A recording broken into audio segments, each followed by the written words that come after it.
सो hi everyone, ये मेरा channel है rhythms of nature and life. तो प्लीज़ इसे लाइक कीजिए, शेयर कीजिए और सब्सक्राइब कीजिए।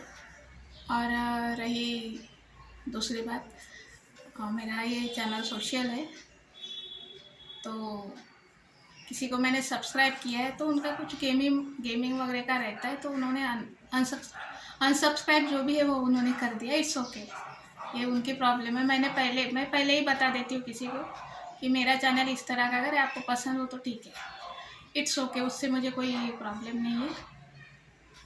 मैं एक छोटी सी स्टोरी बताना चाहूँगी। छोटी थी तब एक दूरदर्शन पर एक DD1 पर, DD नेशनल पर एक सीरियल आती थी, उपासना। उसमें एक 3 कैरेक्टर थे, कन्नगी, माधवी और मणिमेगले। तो ये 3 एक सोशल और क्या बोलते हैं, नारी प्रधान सीरियल थी ये थोड़ी। तो उसमें जो कन्नगी थे वो रानी थे वहाँ की। ये कहानी शायद मुझे लगता है मद्रास की तरफ की है, उधर की, आंध्र प्रदेश या मद्रास की। तो वहाँ की तो कन्नगी जो रहती है, रानी रहती है वहाँ की, और उनके जो राजा रहते हैं, कन्नगी को बच्चे नहीं होते, लेकिन वो इतनी पवित्र और इतनी यानी भगवान की इतनी भक्त रहती है कि जिसे कोई एक पतिव्रता या फिर सती जिस तरह कहा जाता है, वो उस लेवल की रानी थी। और दूसरी एक थी, उनको बच्चे नहीं थे, कन्नगी जो भी थे, रानी कन्नगी को, और उनके हस्बैंड थे। तो उनकी जो राजा थे, उनकी एक जो भी जो आवताप रहते हैं उनको क्या बोलते हैं, वो जो डांस वगैरह करते हैं, नर्तकी, उनके साथ उनके संबंध थे। तो ये पता था उनको, रानी को, इस बात का।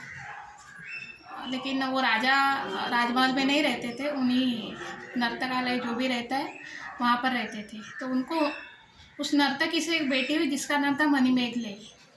तो ये 3 कहानियाँ थी। तो जब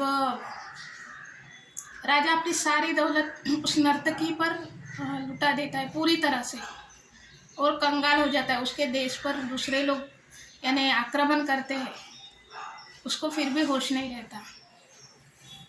बाद में वो इसमें ये हो जाता है, जो भी है यानी वो शरणागत चला जाता है। तो कोई दूसरे देश का राजा आकर कन्नगी को यानी बोलता है कि तू मेरी पटरानी बन जा, मैं ये पूरा देश तुझे दे दूँगा। वो बोलती है नहीं, मैं कुछ भी कर लूँगी लेकिन मैं तेरी पटरानी नहीं बनूँगी। तो वो उसके जैसे ही वो उसके पास जाता है ज़बरदस्ती करने के लिए, पूरा के पूरा राज्य भस्म हो जाता है। तो इस तरह की वो एक, उसे कुछ नहीं होता लेकिन वो बाद में निकल जाती है कई बार। लेकिन इस तरह का एक सम्मान जो कहते हैं वो एक इसमें आ जाता है। दूसरी थी माधवी, जो एक नर्तकी थी। राजा भी उसे छोड़ के चला जाता है, लेकिन जो माधवी है नर्तकी की, उनको जो बच्ची होती है मणिमेगले, वो तथागत गौतम बुद्ध है, उनकी बहुत बड़ी भक्त रहती है वो।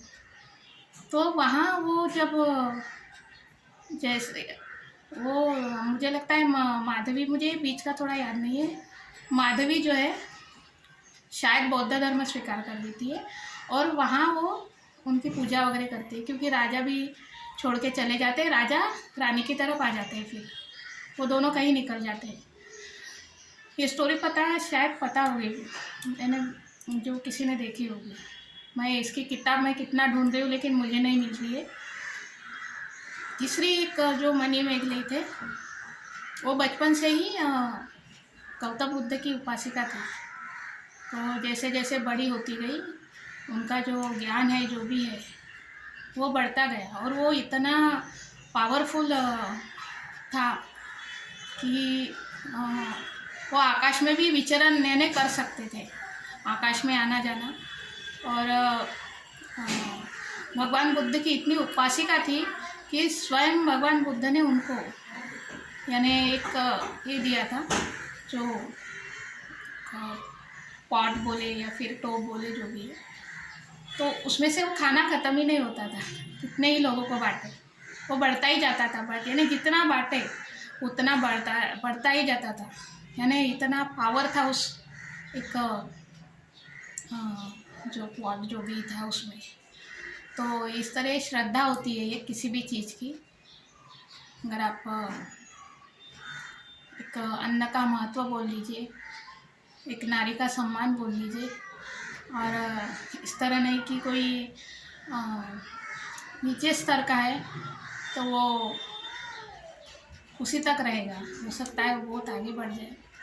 तो ये इस तरह की एक तो छोटी सी स्टोरी थी, मैंने लास्ट तक देखी थी इसे, मुझे बहुत पसंद थी ये सीरियल, क्योंकि ये तीनों नाम मुझे बहुत पसंद थे, और उसका जो म्यूजिक था वो मुझे बहुत पसंद था। तो ये आती थी, मुझे उनके राइटर का नाम मुझे याद नहीं आ रहा है, मैं बहुत ही ढूंढ रही हूँ, किताब मुझे नहीं मिल रही है, ऑनलाइन आ जाएगी, लेकिन मेरे पास इतना वक्त नहीं है कि मैं ऑनलाइन किताबें पढूँ। तो ये इस तरह का, ये बहुत अच्छी छोटी सी स्टोरी थी, इतना बताना चाहूँगी मैं, बाकी कुछ नहीं। Thanks, bye.